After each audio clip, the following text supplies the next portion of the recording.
ઘણીવાર આપણે કંઈક નવું ખાવાની ઈચ્છા થતી હોય છે, પણ બનાવવામાં કંટાળો આવતો હોય છે. તો ફટાફટ પણ બનશે અને ખૂબ જ સ્વાદિષ્ટ લાગશે. અને બહારની એકદમ ટેસ્ટફુલ અને મોંઘી ગાર્લિક બ્રેડને ટક્કર મારે તેવી આપણે ઇન્સ્ટન્ટ ગાર્લિક બ્રેડ ઘરે તૈયાર કરીશું, એ પણ મિનિટોમાં અને ઘરમાં જ મળી રહે તેવા સામગ્રીઓના ઉપયોગથી. તો ચલો રેસીપી શરૂ કરીએ.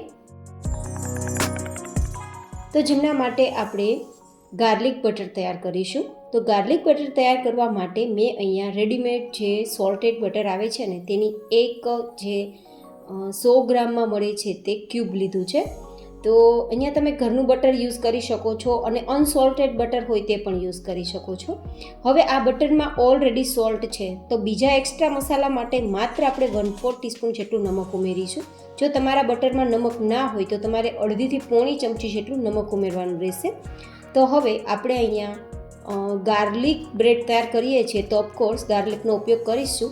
તો ગાર્લિકને તમે અધકચરું વાટેલું ઉમેરી શકો છો, અથવા તો આ રીતે નાનું ચોપ કરી શકો છો, અથવા નાની ખમણીથી ગ્રેટ કરી શકો છો.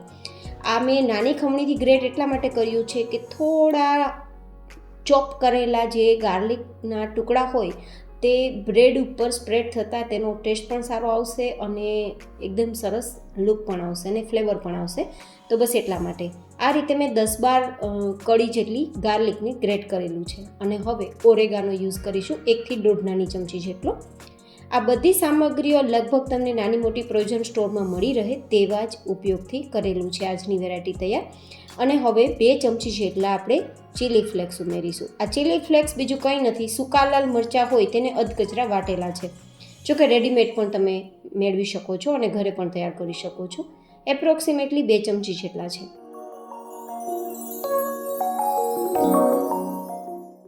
થોડા લીલા ધાણા એકદમ નાના સમારેલા હોય તેવા ઉપયોગમાં લેવા. અને પછી બધી સામગ્રીને એક સરખી મિક્સ કરી અને એકદમ સરસ પેસ્ટ તૈયાર કરવાની છે, જેથી આપણું ગાર્લિક બટર તૈયાર થઈ જશે અને પરિણામે ફટાફટ આપણી ગાર્લિક બ્રેડ પણ તૈયાર થઈ જશે.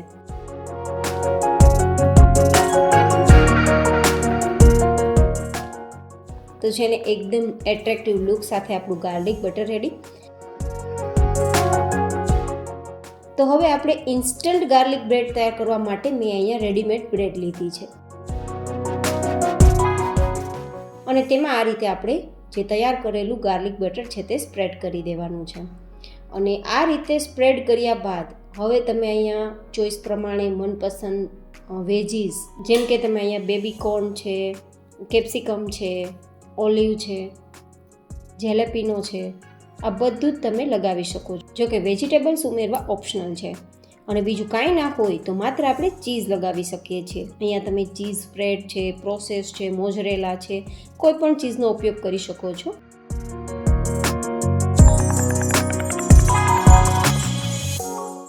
મેં અહીંયા મોઝરેલા ચીઝ લીધું છે. તમે ચીઝ પ્રોસેસ હોય, સ્પ્રેડ હોય, કોઈ પણ ચીઝને લઈ શકો છો, અથવા જે ક્યુબ આવે છે તેને પણ ગ્રેટ કરીને ઉપયોગમાં લઈ શકો છો અને ઈચ્છા અનુસાર વધઘટ પણ કરી શકો છો. આ રીતે મોઝરેલા ચીઝને મેં સરસ સ્પ્રેડ કરી દીધું છે. તો ફરીથી ઉપર આપણે ઓરેગાનો અને ચીલી ફ્લેક્સ સ્પ્રેડ કરી દઈશું, જો કે ઓપ્શનલ છે.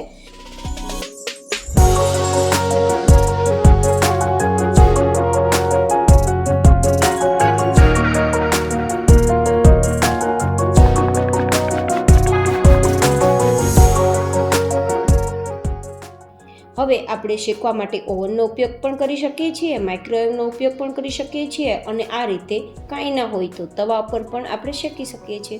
મેં લોખંડનો તવો ઉપયોગમાં લીધો છે, જેથી તમે કદાચ નોનસ્ટિક તવાનો ઉપયોગ ના કરવા માગતા હોય તો પણ આ પ્રોસેસથી તમે ગાર્લિક બ્રેડ તૈયાર કરી શકો. પણ આ રીતે અહીંયા લોખંડના તવા પર આપણે શેકતા પહેલાં બટર લગાવવાનું રહેશે અને બટર થોડું વધારે લગાવવાનું રહેશે, જેથી નીચેની સરફેસ બળે નહીં. અને પછી આ રીતે બ્રેડ મૂકી ઉપરથી ઢક્કણ ઢાંકીને એકદમ ધીમા ગેસની ફ્લેમ પર આપણે ચીઝ મેલ્ટ થાય ત્યાં સુધી આપણે આ રીતે રોસ્ટ કરીશું.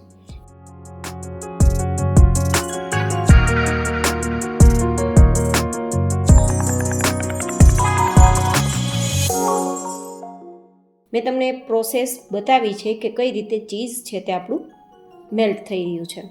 લગભગ 50 થી 60 સેકન્ડની અંદર જ આપણું ચીઝ મેલ્ટ થઈ જશે અને પરિણામે આપણી ગાર્લિક બ્રેડ રેડી થઈ જશે. તમે ઓવનમાં પણ તૈયાર કરી શકો છો અને નોનસ્ટિક તવા પર પણ તૈયાર કરી શકો છો. તો તમારે બટરનો ઉપયોગ ઓછો કરવો પડશે. તો તૈયાર થયેલી આપણી આ ગાર્લિક બ્રેડને ટુકડા કરીને સર્વ કરીશું.